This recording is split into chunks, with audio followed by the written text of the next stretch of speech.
For me, I have a bit of a fascination with the Nintendo 3DS XL and the 3DS lineup. I think it's mostly because I did miss out on this console when they were relevant and still in production. Actually, I misspoke a little bit. This console is actually pretty relevant in 2021, being that it just reached its end of life not too long ago, and the Nintendo DS lineup is no longer and is now being replaced by the Nintendo Switch lineup completely. This is some pretty neat complex hardware. There's a lot going on inside of a Nintendo 3DS, including the camera modules, the 3D modules, and just all the little components that go into one.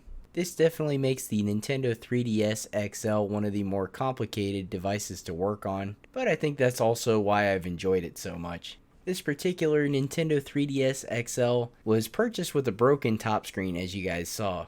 Out of all repairs for the Nintendo 3DS lineup, the top screen replacement is probably the most complicated replacement to perform due to all the little ribbon cables coming from the top screen, and the main part being that notorious hinge and fitting those ribbon cables through the hinge portion.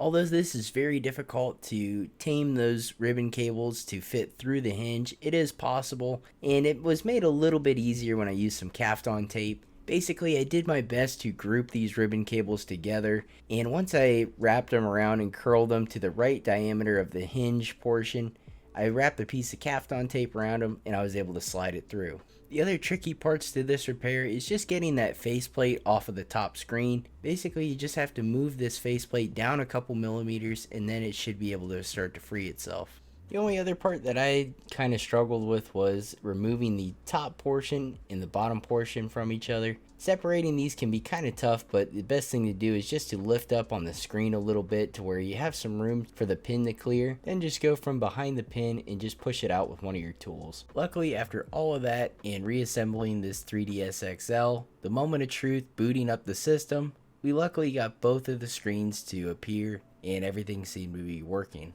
Although everything's fixed and operational on this one, I definitely don't think it's done. There's a couple other things I definitely need to work on. One of them being the top screen lens was just a reused one from the previous screen that we had in the system that was broken. It's not in the best shape, so I definitely would like to replace the screen lens. And then, like most 3DS XLs, the hinge takes a lot of wear and tear, and a lot of times they get some cracking. This one does have a crack that has started, so replacing the hinge portion of this device is probably going to be needed in the future. So that's going to wrap up this video, guys. Just wanted to kind of take you along for the ride in replacing this top screen on this Nintendo 3DS XL. I've enjoyed working on a lot of these handheld consoles, and I definitely encourage anybody out there that enjoys tinkering to take on some challenges like this. It'll definitely build up your confidence when working on different types of electronics, especially super small complex form factor devices like this 3DS XL. In my opinion, it makes a lot of other devices seem very easy to work on when you start working on more complex ones like this. And that's not to say the 3DS XL is the hardest one out there, but it is getting up there in difficulty. If you guys enjoyed the video, make sure to drop a like on it, and if you want to see more tech related videos like this one, be sure to subscribe. As always, guys, thank you for watching, and I'll see you in the next video.